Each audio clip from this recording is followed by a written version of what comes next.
తిరుపతిలో జరిగిన దుర్ఘటన బాధాకరమని, బాధిత కుటుంబాలకు ప్రభుత్వం తరపున అండగా నిలుస్తామని, అయితే జగన్ ఈ అంశాన్ని రాజకీయం చేయటం మంచిది కాదని రాష్ట్ర సమాచార పౌర సంబంధాల శాఖ మంత్రి కొలుసు పార్థసారథి హితవు పలికారు.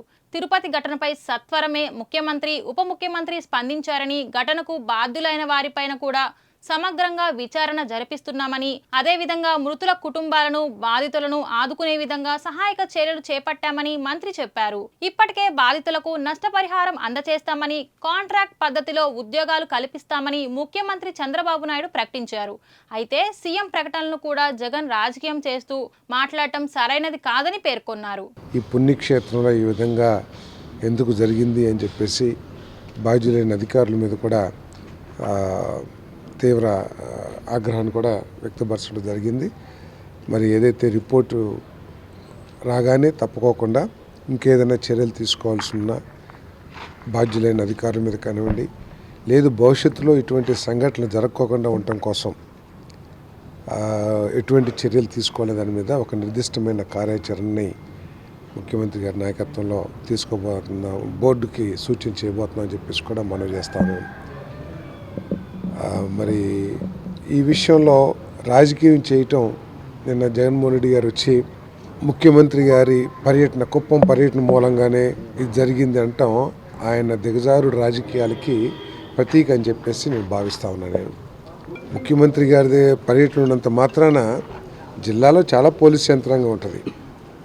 అదంతా కూడా ప్రాపర్ ప్లానింగ్ ప్రకారమే జరుగుతుంది తప్పితే ముఖ్యమంత్రి గారు పర్యటన ఉంది కాబట్టి మొత్తం మిగతా జిల్లాలో పోలీసు స్టేషన్లన్నీ ఖాళీ అయిపోతాయనే ఆలోచన ఏదైతే ఉందో ఆయన ఎటువంటి పరిపాలన చేశాడో దానికి అర్థం పడుతుందని చెప్పేసి మనం చేస్తాము. ఆయన పర్యటనలో దారి పొడుగుత పరదాలు కట్టించుకొని, లేదా దారి పొడుగుత అడుక్కోక పోలీస్ కానిస్టేబుల్ని పెట్టుకుని ఏదైతే చేశాడో అదే విధంగా ఇప్పుడు జరుగుతుందని అనుకుంటున్నారు. అట్లా జరగట్లేదండి.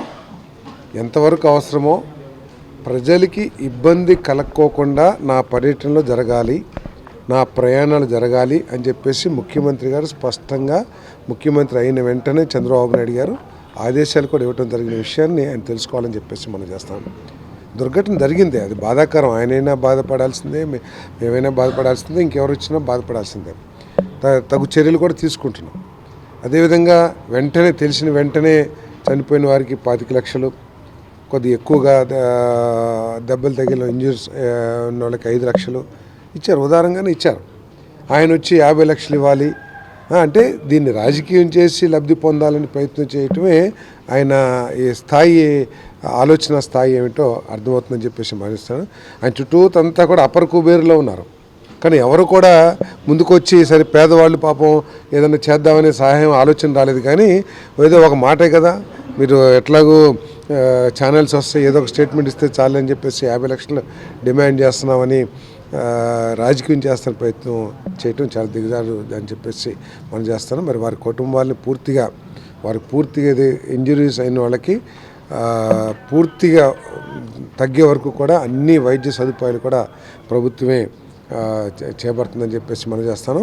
వాళ్ళకి దర్శనం దగ్గర నుంచి మళ్ళీ ఇంటికి వెళ్ళే వరకు కూడా అన్ని బాధ్యతలు ప్రభుత్వమే తీసుకుని వాళ్ళకి ఎటువంటి ఇబ్బంది లేకుండా చూస్తారు. చనిపోయిన వాళ్ళకి ముఖ్యమంత్రి గారు చెప్పినట్టు కాంట్రాక్ట్ బేసిస్ మీద ఉద్యోగాలు కూడా ఇచ్చే కార్యక్రమం చేస్తాం.